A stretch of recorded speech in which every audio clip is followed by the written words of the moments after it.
Buenas noches, hermanos. Disculpen, estaba con el micrófono apagado.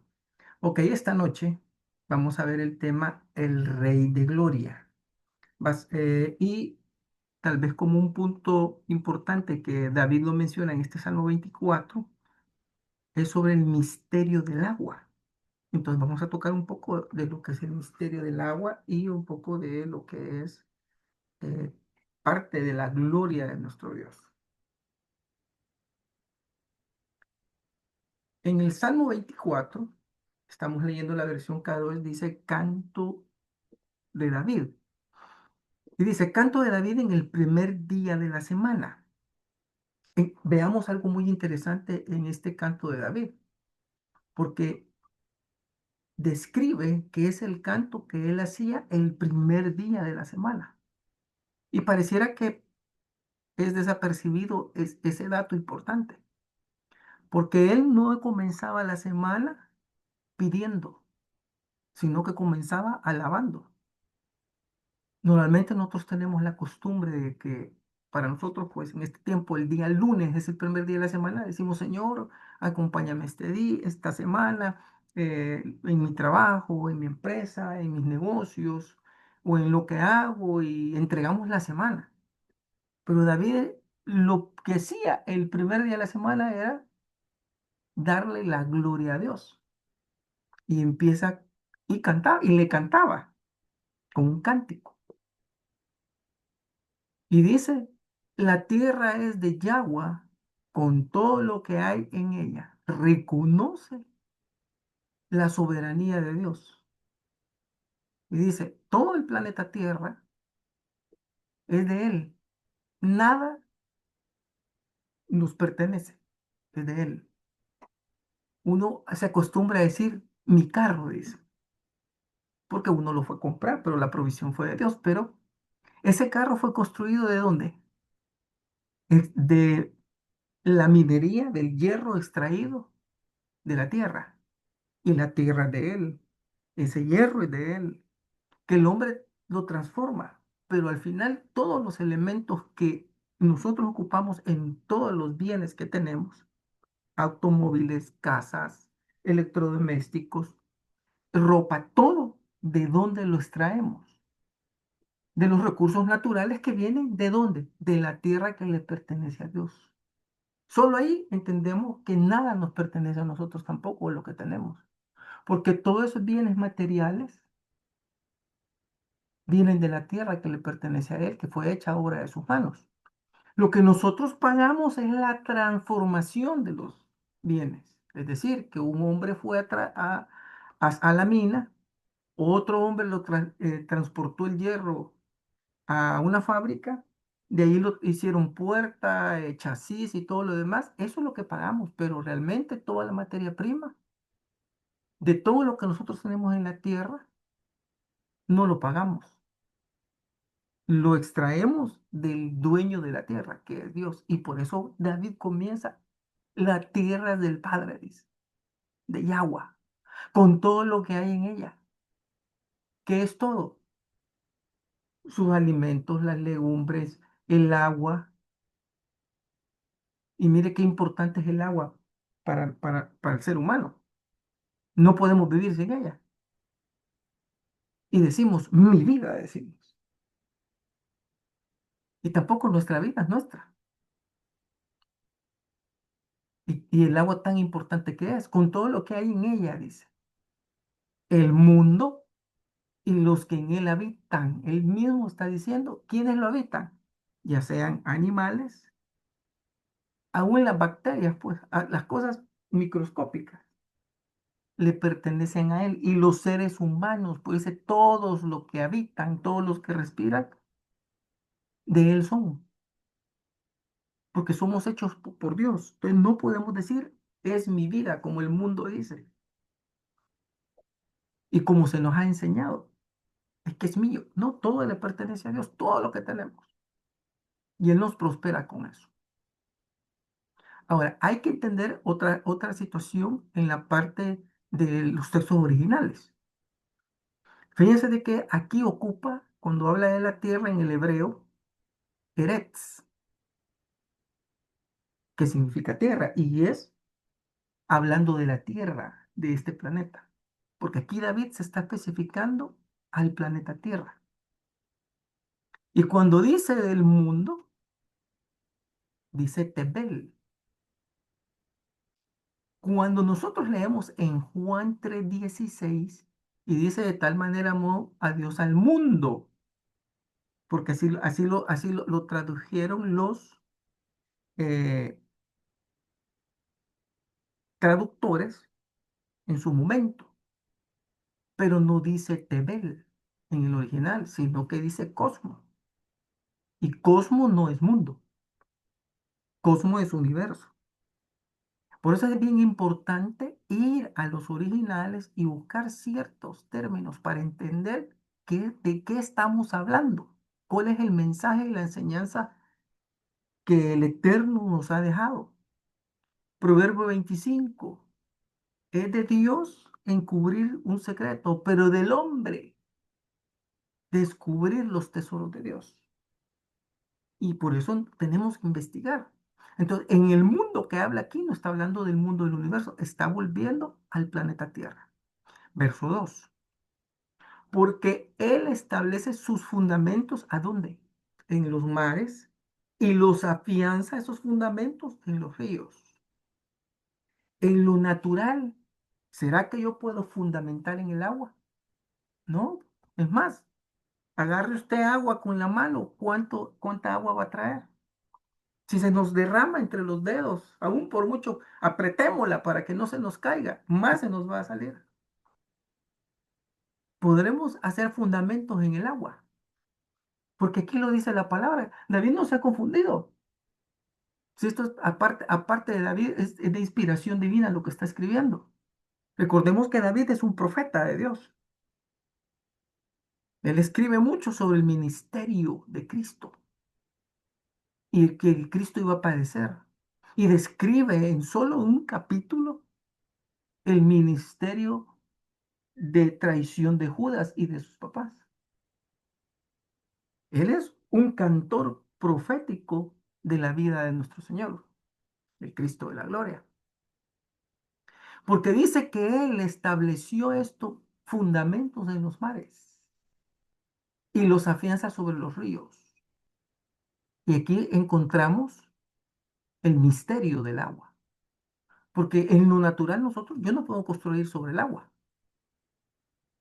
No puedo agarrar el agua con mi mano. Es de vital en la vida de los hombres, sí, pero yo no puedo construir sobre, es decir, un fundamento. Los fundamentos son en tierra, en roca. Eso es los fundamentos. Entonces aquí encontramos el misterio del poder del agua que el Eterno le confirió al agua por su palabra, por su poder. Y entonces vemos nosotros, en el caso del abismo, ¿qué es el abismo? Lugar sin fondo. Esto es interesante, hermano, porque dentro del gran abismo hay muchos abismos. Por eso otras traducciones dicen los abismos, refiriéndose a muchos. Pero lo interesante es que no tiene fondo. O sea, es un lugar físico, oscuro. Mire, ¿de qué es el abismo? De agua, tenebroso y zona de calabozos y prisiones. Ahí me comí la E y la S, calabozos y prisiones. Entonces el abismo es un lugar de agua, es un lugar dimensional a base de agua. Y entre el verso 2 que habla de que se fundamenta en los mares, está hablando prácticamente de agua, que en lo natural hemos dicho, no se puede construir nada. Génesis 1:1 dice, Dios en el principio creó los cielos y la tierra. En el principio. Después, por eso hay un punto y aparte, la tierra era un caos total. Dios no creó un caos total. En el principio lo creó perfecto, cielos y tierra, porque hay un texto en la palabra que dice que Él todo lo hace perfecto, no hace caos. Después de mucho tiempo, que no sabemos cuántos miles o millones de años pasaron, la Tierra se encuentra en Génesis 1:2, la Tierra que nosotros estamos habitando, esta historia que nosotros llevamos ahorita 6.000 años prácticamente, se encontraba en un caos total. ¿Por qué? Porque hay un diluvio total, porque el agua estaba sobre toda la tierra, igual que con el diluvio de Noé. Sin embargo, el agua llegó en el diluvio de Noé 12 metros arriba del Everest, que es el monte más alto. Pero cuando nosotros leemos y interpretamos bien Génesis 1, el agua en esa época estaba hasta la atmósfera. O sea que el agua subió mucho más que el Everest. No había espacio aéreo, porque el agua llegó hasta topar la atmósfera, porque es lo que está describiendo ese versículo. Entonces vemos nosotros el misterio del que estamos hablando en los mares, en los ríos, pero lo vemos también cuando dice, la tierra era un caos total, las tinieblas cubrían el abismo. O sea, había un mundo de tinieblas. ¿Y quiénes son las tinieblas? No se está refiriendo a que no había luz, no, se está refiriendo a la maldad, a las potestades.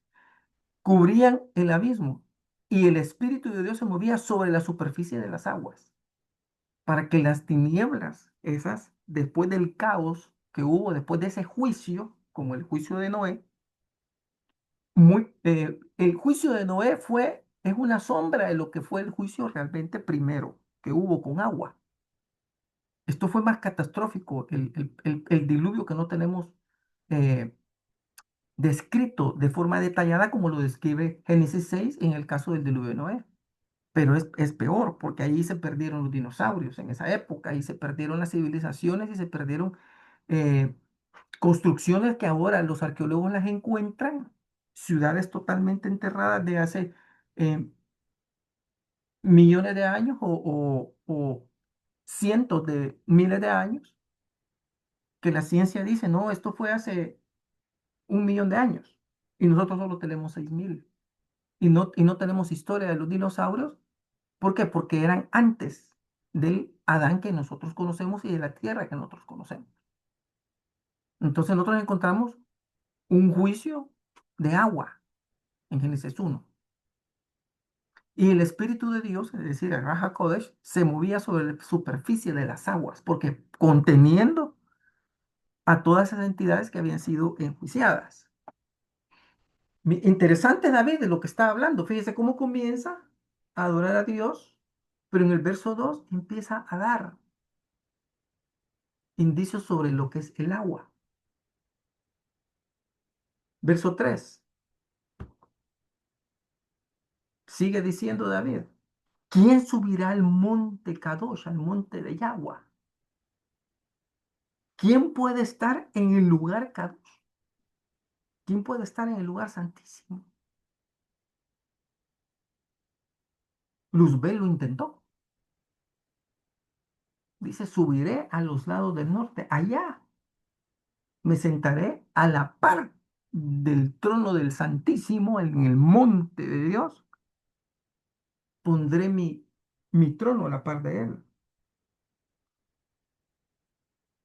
Y David en este canto dice, ¿quién? ¿Quién va a poder llegar a ese lugar? Luzbel lo trató de hacer. Verso 4.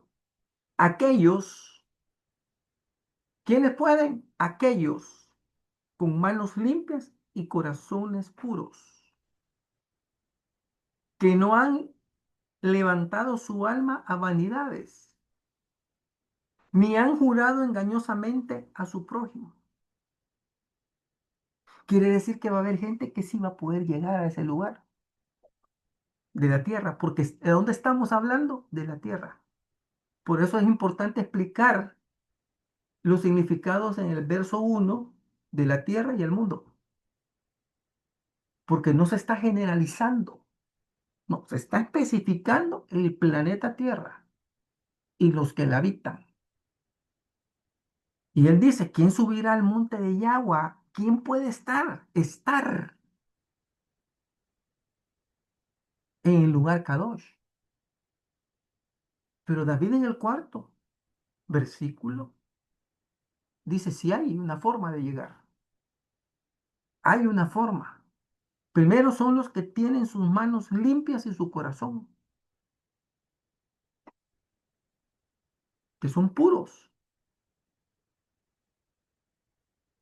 Da otro requisito, que no han levantado su alma a vanidades. ¿Y qué son las vanidades? ¿Se acuerda el listado de Eclesiastés que hace Salomón? Y encontré que esto era vanidad. Ah, pues ahí mire, vemos todas esas vanidades y ahí vamos a encontrar que si tenemos una de esas, ya no vamos a poder llegar al lugar santo. Porque en el cielo, yo siempre lo he repetido, en el cielo vamos a entrar, los salvos entramos todos, pero no todos van a subir al monte de Dios. Porque la salvación no hay excepción de personas. Basta creer, basta obedecer y llegar al cielo. Pero al monte Kadosh, a estar con el Altísimo y con el Cristo de la gloria, solamente aquellos limpios de su cuerpo, manos limpias y corazón limpio, que no se han dedicado a la vanidad. Habría que revisar este pecado de vanidad, fíjense. Si queremos subir al monte Kadosh, yo creo que sería irracional la pregunta. ¿Quiénes quieren subir al monte Kadosh? Claro que todos queremos subir, sí, pero no es el del deseo, es de poder cumplir los requisitos que el verso 4 del Salmo 24 nos está dando. Ellos sí, habría que revisar el pecado de vanidad. Yo creo que vamos a preparar un estudio del pecado de la vanidad para que nos preparemos a despojarnos de todas esas escamas. Nos salen escamas de pecado. Y esas van a hacer que muchos no puedan llegar al séptimo cielo. Van a estar en el cielo, pero no poder subir ni siquiera al segundo, ni al tercero, ni cuarto, quinto, ni al séptimo cielo donde está el monte Cados. Les va a quedar lejísimo, ni van a lograr ver, salvo sí, porque no es por obra. Lo demás sí es por trabajo. Ok. Verso 4, la parte. Ni han jurado engañosamente a su prójimo. Miren qué importante es no mentir, porque es bien específico, no, no mienta a su prójimo. Hay gente que hasta por deporte miente, no tiene por qué mentir. La verdad que nunca tenemos por qué mentir. Aun cuando conocemos el concepto de mentira piadosa, que ese no deja de ser mentira, o sea, es como que dijéramos, ah, es que es un ladrón honrado porque robó poquito. Ah, entonces es ladrón honrado. Esos conceptos son humanistas para justificar y creer que Dios va a pensar como hombre caído. No, ni ha jurado, no ha mentido. La palabra de nosotros tiene que ser, hermanos, firme y no tenemos que andar ni jurando. El mismo Señor le dijo, mire, usted no tiene por qué jurar ni por el cielo ni por la tierra. Su sí es sí y su no es no. Ya cuando empieza aquella constelación de explicaciones, uno entiende de que no. Entonces, mire qué importante es cómo empieza. Este salmo es bien importante, hermano, porque este es, este es una llave para poder entrar a otras dimensiones cuando ya seamos raptados, estar en los lugares preciosos del cielo. ¿Y de dónde viene el Salmo 24? Y no es broma lo que estoy diciendo, viene del Salmo 23, pero que allá está hablando de que Él es mi pastor y empieza a hablar del pastoreo de Él. Nada me faltará. Pero en el 24 ya no está hablando de que está en la tierra, sino que la aspiración es llegar al cielo y estar en el Monte Santo. David no es un hombre conformista, decir, bueno, porque le voy a decir, a ver, ha habido cristiano que lo hace, que lo ha dicho, que lo hemos dicho. Con solo estar salvo y estar en el cielo es suficiente. Un conformismo. Hasta podría ser contado por pecado ese conformismo. Porque Dios no nos ha llamado a ser conformistas. Mírate que no te he dado espíritu de cobardía. El conformismo puede ser cobardía y otros pecados más. Por eso el pecado de vanidad lo vamos a estudiar. Porque aquí está diciendo, aquel que no tiene vanidad, aquel que no ha engañado, que no ha mentido. Por eso cuando nuestro sí es sí, ya. Sigamos viendo el Salmo 24. Este estudio tiene como 20 láminas. No nos interesa avanzar, nos interesa aprender y extraer cada gota de sabiduría que el Altísimo ha dejado escrito aquí. Entonces vamos a terminar a la hora, pero bien aprendidos, sin carrera.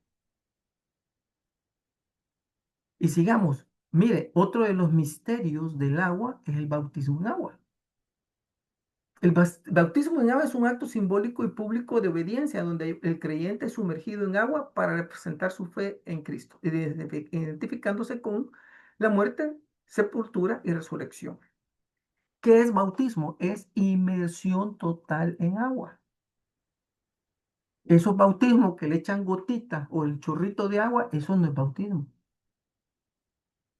Porque el bautismo es inmersión total en agua. Por eso nosotros bautizamos así, porque hay más de alguna persona a veces lo pregunta, dice, pero mire, ¿por qué tienen que meterlo en una piscina, en un río? Sí, pues sí, porque como la tradición les ha enseñado a eso, a las gotitas, al agua. ¿Por qué le enseña eso? Por dos grandes razones, que pudieran haber más. Pero dos es uno por burla, porque el sacrificio Dios ya dijo cómo es. Y les dijo que presentaran ofrenda de machos, de ovejas, de corderos. ¿Qué fue lo que hizo Adán? Entregar. Caín no le importó y entregó frutos de la tierra, burlándose del sacrificio de Dios, del cordero de Dios que iba a venir adelante. Por eso vio Dios con agrado la ofrenda de Abel y no la de Caín.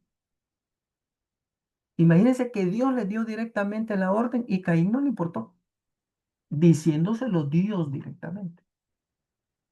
No, él presentó sacrificios de la tierra pagana. Por eso se celebra el Día de la Cruz, 3 de mayo, por la iglesia pagana.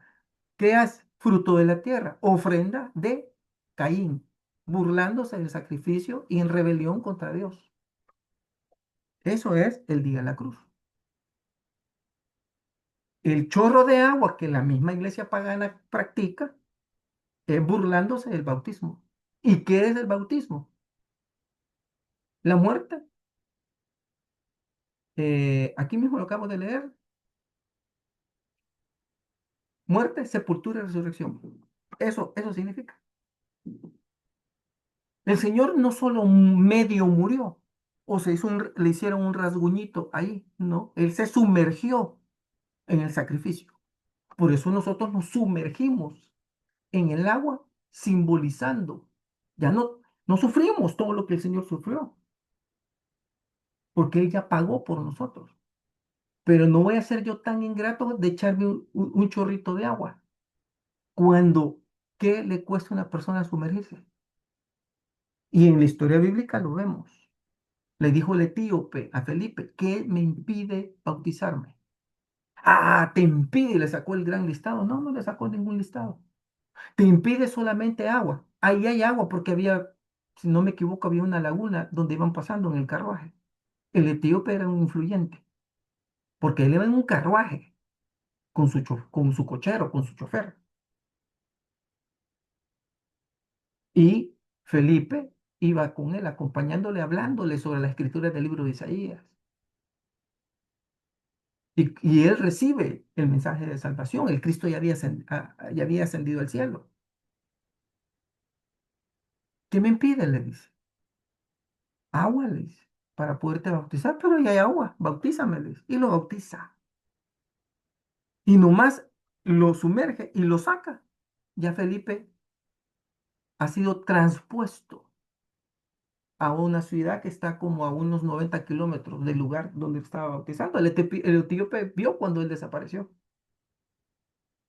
El poder del misterio del agua, que es esta parte que nosotros hacemos de bautizarnos. Miren qué misterio hay, porque nosotros no sufrimos nada. Sin embargo, el bautismo es una aspiración a una buena conciencia. Por eso dice David en el Salmo 24, fundamentado en los mares y en los ríos está ligado, porque el agua es dimensional.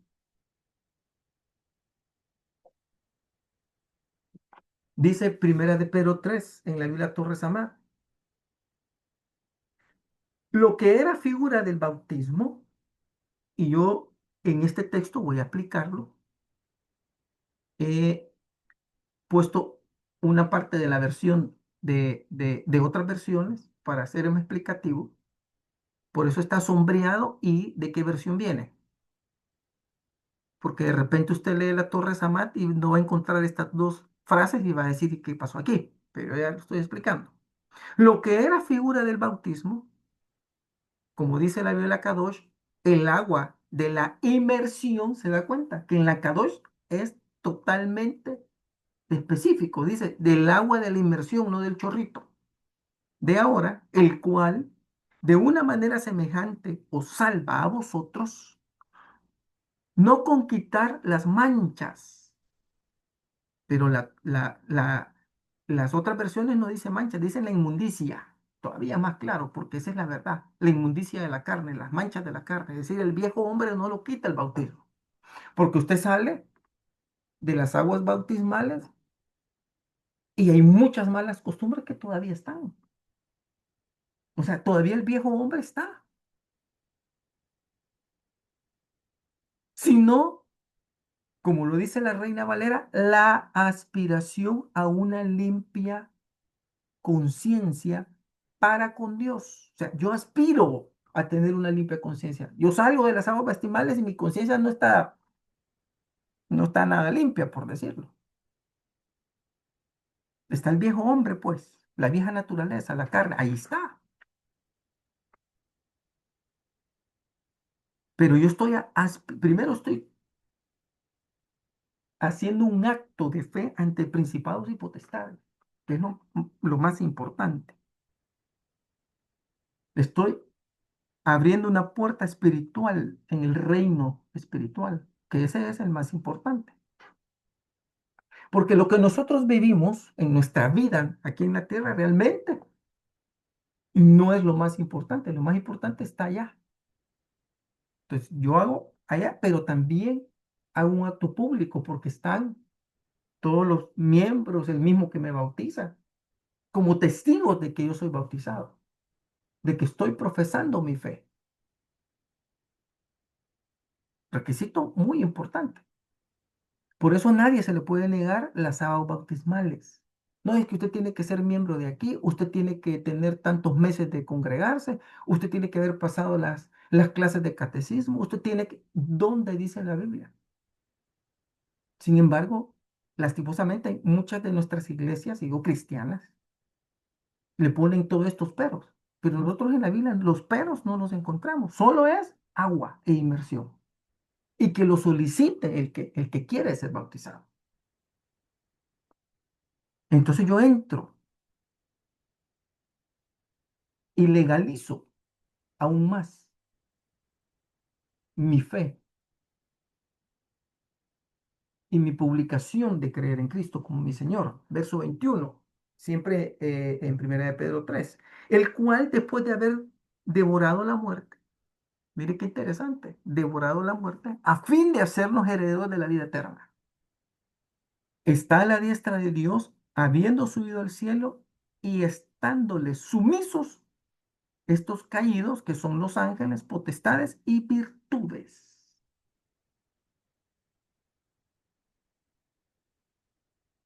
¿De qué viene hablando Pedro? Del bautismo. Y después habla de qué? Del poder que tiene Cristo. Por eso va relacionado el bautismo. Eso nos liga más. Hermano, pero el de la cruz no se bautizó. Sí, no hubo tiempo, pero fue salvo. Eso no impide. Pero el que está en vida tiene que bautizarse. ¿En el nombre de qué? Del Padre, del Hijo y del Espíritu Santo. Ok, sigamos. Entonces ya vimos el poder ese. Salmo 24, verso 8. Y hace una pregunta retórica, David. ¿Quién es él, este Rey de Gloria? Si David lo conocía muy bien, pero es una pregunta retórica. ¿Quién es él, este Rey de Gloria? Yahweh fuerte y poderoso, dice. Yahweh poderoso en batalla. Mire toda la enseñanza en un solo capítulo, porque ahora empieza a hablar del poderío de Dios y habla de que va a batallas, que va a la guerra. Yahweh poderoso en batalla. Este capítulo 24 es una belleza de enseñanza, verso a verso. Verso 9. Levanten las puertas ustedes príncipes, levántenlas a lo alto, puertas eternas, y el Rey de Gloria entrará. Oh, esto lo vamos a explicar, es bien detallado, pero primero quiero hablar de las puertas para que pues entendamos cuál es la enseñanza acá.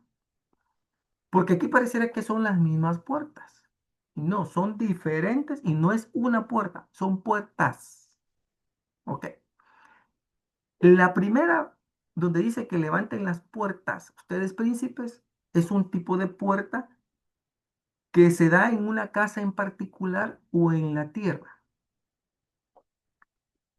Eso lo vemos en el hebreo escrito y aquí habla del Sha'ar, así se menciona esa puerta.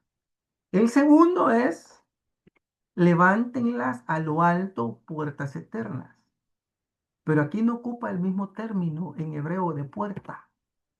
Esta puerta de entrada a una ciudad en el cielo, en la eternidad.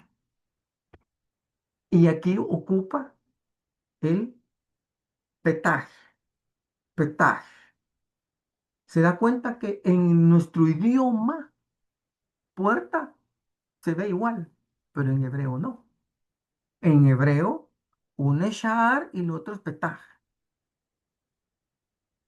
porque son distintos tipos de puertas. Y en el principio del versículo 9 lo que él está diciendo es, miren, ustedes los hombres, empezando por los príncipes, hacia abajo todos, abran dos tipos de puertas. Las puertas de la casa, que es el corazón.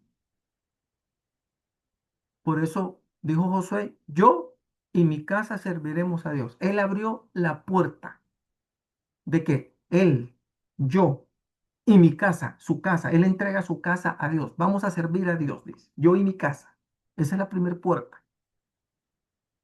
Pero también están las puertas de lo que rigen los gobiernos, que son muy importantes. Por eso usted va a ver que en la competencia, siempre cuando van a inaugurar un puente, un edificio X, obra, siempre está un sacerdote. ¿Por qué? Porque se está entregando esa puerta a una deidad. Por eso es importante aquí quién está liderando esas entregas. Y aquí David dice, son nuestros príncipes que tienen que entregar las puertas de la ciudad al Dios eterno, al Rey de Gloria, a este poderoso en batalla. De ahí por qué las fiestas patronales, que yo le he explicado ya muchas veces, no me voy a detener en eso, porque son importantes. Nosotros espiritualmente tenemos que cerrar esas puertas espirituales porque toman poder en las naciones, en los lugares. Esas son las primeros tipos de puertas. El segundo tipo de puertas ya se da en el cielo. Por eso, levántenlas a lo alto, puertas eternas.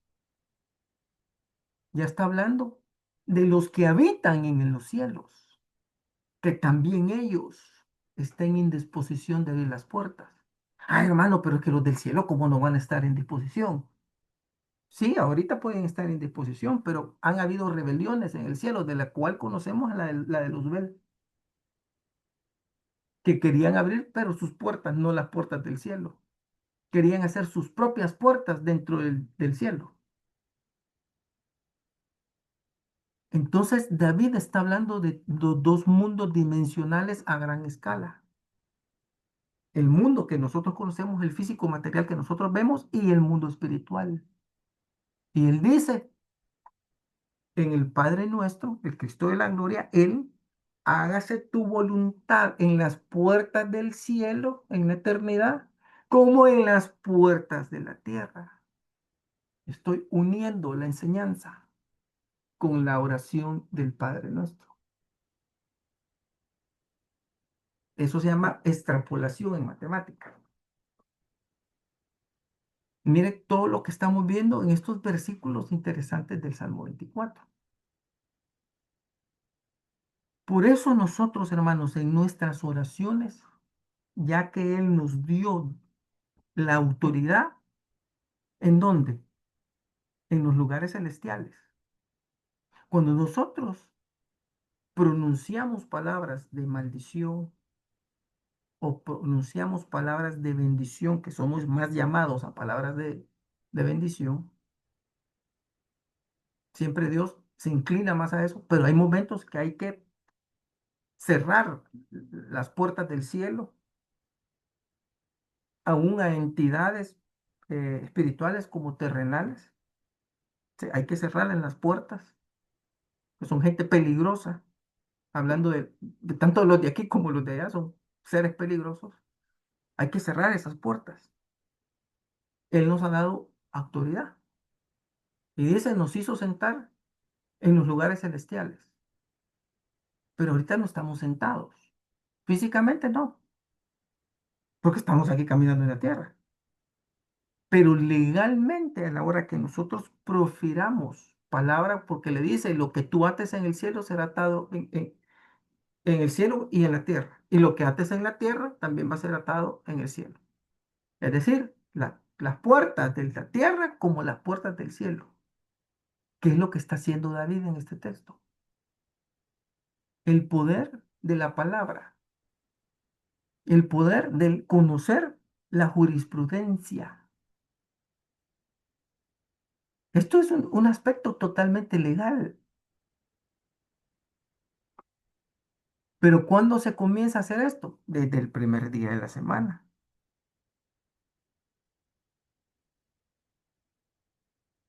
Pero hay que conocer la ley para no padecer ni perecer. Porque dice, mi pueblo tiene poder. Lo que pasa es que no conoce. Por Aragán no conoce. Porque escrito está ahí. Y lo revelado y lo profundo, dice Proverbios que es para nosotros. Y en Amós dice, no hará nada Jehová nuestro Dios, sino antes que se lo revele a los siervos sus profetas. Si los acontecimientos pasan y no sabemos, es porque estamos mal, porque no estamos conectados.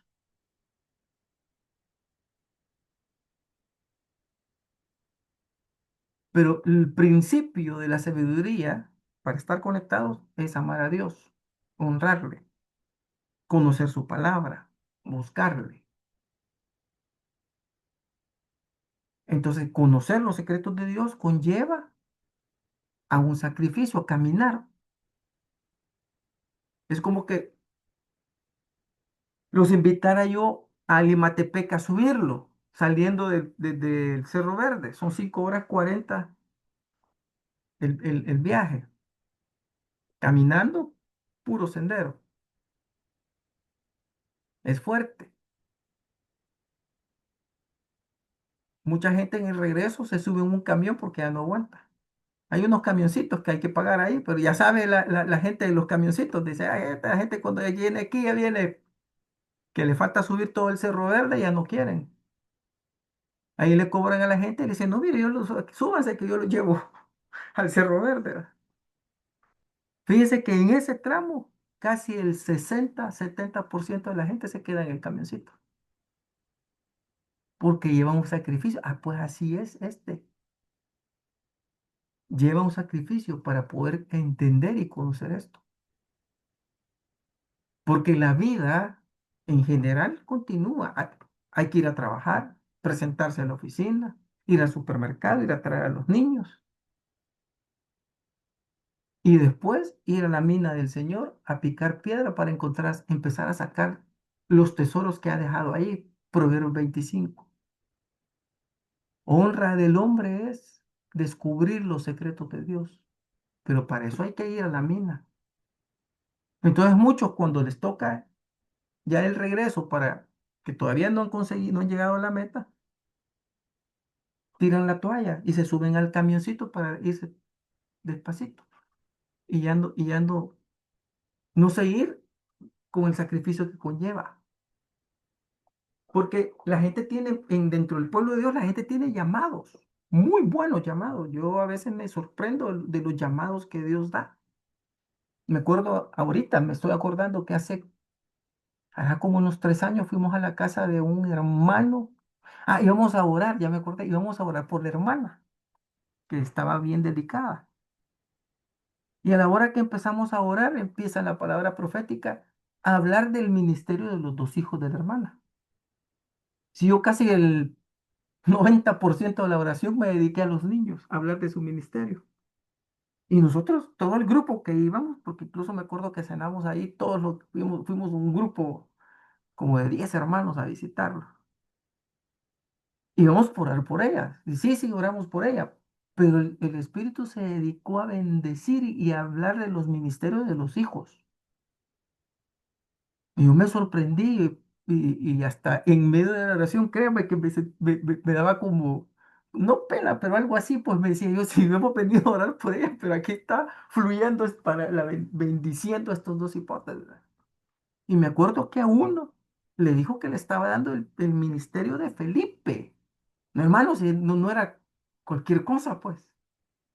Pero que el Señor nos dé ministerios grandes, dones de música, de palabra, cualquier cosa de lo que es eterno, conlleva forjar el ministerio. No es de que Dios le dijo a Marcos Witt, vas a cantar, vas a tocar y componer, y él andaba jugando en bicicleta. Y nunca fue a una clase de solfeo, ni estuvo practicando en el piano, ni estuvo cantando. No, hubo mucho sacrificio. A muchos se le ha dado un llamado, pero no construyen su llamado. El llamado puede ser fuerte, la unción que se deposita, porque en el llamado, en el primer llamado, en el llamado, mejor dicho, perdón, en el llamado hay 3 unciones. Y la primera es cuando se le da el llamado. Después vienen otras 2 unciones de Dios. Pero la mayoría se queda en la primera unción, porque no forjan su ministerio. Los han llamado en intercesión y a levantar hasta muertos, pero no levantan nada, porque no levantan ni siquiera su mano para agarrar la palabra de Dios. Entonces no están forjando el ministerio al cual Dios los ha llamado. Entonces, tener este poder para abrir puertas es de decisión. Josué valientemente dice, yo y mi casa serviré. No importa cómo vaya, los demás, yo y mi casa.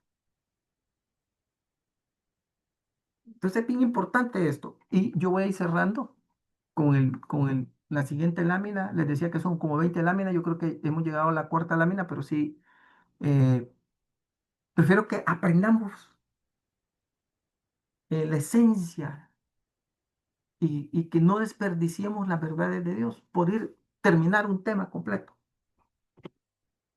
Leamos el verso 10. Con este terminamos. ¿Quién es él? Dice. Otra vez lo vuelve a decir. Y yo repito, es retórica. Porque él sabe quién es, pues, pero es una forma, este es el rey de gloria, dice. Yahweh, Elohim Shebaot, es decir, él es el rey de los ejércitos. Por eso yo puse ese del ejército israelí. ¿Qué significa Shebaot? Señor de los ejércitos. Yahweh Shebaot. Otros títulos, que es otro título de Dios. Adonai Shebaot significa Señor de los ejércitos. Eso está en el libro de Samuel 17:45. Y es bien importante comprender, hermanos, que nosotros pertenecemos a un ejército. A Israel le ha tocado antes y le toca ahora pelear físicamente. A Israel como nación. Pero nosotros que somos también nación de Israel, pero a nosotros sí no nos toca pelear físicamente. A nosotros toca pelear en el mundo espiritual. Ahorita que Israel está peleando, librando sus batallas, ¿cuál es la posición del pueblo de Dios ante esto? Es orar e interceder por sus ejércitos. Sí, por interceder, Señor, guarda este ejército. Ese es mi trabajo como ahorita. Yo no voy a decirle, mire hermano, vaya mañana y agarre un avión, se va para Israel y se enlista y usted va a ir. No, no ese es su trabajo. Ese será el trabajo del israelita que está en en la FDA. Ahí él sí, o no me acuerdo si es eh, FDA, no es, ¿verdad? Es bueno, pero en las Fuerzas Armadas de Israel. Entonces, pero nosotros podemos orar por interceder, porque parte de esto está escrito, porque ya estamos viviendo el Apocalipsis, y esto está avalado por el cielo. Entonces, lo podemos hacer. Y pedir siempre, a pesar de que sabemos por la paz por Jerusalén. Así que, hermanos, esta noche con este tema nos quedamos hasta aquí, importante, y que reconozcamos la parte de las puertas que tenemos que abrir aquí en la tierra nos corresponde a nosotros, pero también pedir que las puertas del cielo estén siempre abiertas. ¿Por qué? Porque ¿quién viene cuando se abren las puertas? Dice, viene el Señor. Cuando yo abro las puertas de mi casa, las puertas de mi corazón, el Señor nos va a visitar. Y eso solamente lo puede hacer cada uno de nosotros. Ni yo puedo hacerlo por usted, ni mucho menos usted por mí. Ninguno de los dos nos podemos ayudar en eso. Es cada quien que abre la puerta del corazón, que abre la puerta de la voluntad, porque a veces tenemos corazón de Dios, pero no voluntad, porque no queremos obedecer. Y ambos tienen que ir juntos. O sea, nosotros, para caminar, ¿qué tenemos? Dos piernas. Pero no decimos, ay, no, hoy voy a dejar la pierna izquierda en la casa y mañana la voy a ocupar. No, tengo que llevarla si quiero caminar. Tienen que ir juntos. O sea, el deseo del corazón de servirle al Señor, de amarle, pero también de obedecer. Y esa es iba a decir otra cosa, iba a decir la pata, pero no lo puedo decir. Esa es la pierna con la que nos cuesta caminar, la obediencia. Por eso el término fe, que es emuná, ya lo hemos enseñado, emuná en hebreo es creer, confiar y qué, obedecer. Porque nosotros a veces tenemos fe y creemos, sí, creemos que el Señor. Y confiamos en el Señor. Pero donde flaqueamos y fallamos es en obedecer. Porque la obediencia nos lleva a sacrificio, nos lleva a que no nos subamos en el camioncito para terminar la ruta. Y la verdad que no se termina, pues porque ahí donde se quedó, casi a medio camino, no se llegó, pues. Hubo una renuncia y esa es la parte que cuesta, la subida del Cerro Verde cuesta. Y por eso fe es bien importante conocer esa palabra, emuná, que es creer, confiar y obedecer. Ese es fe. No solo como nosotros hemos creído, es que yo creo en el Señor, tengo fe. Esa es una de las partes de las tres. Porque hay gente que cree, pero tampoco confía.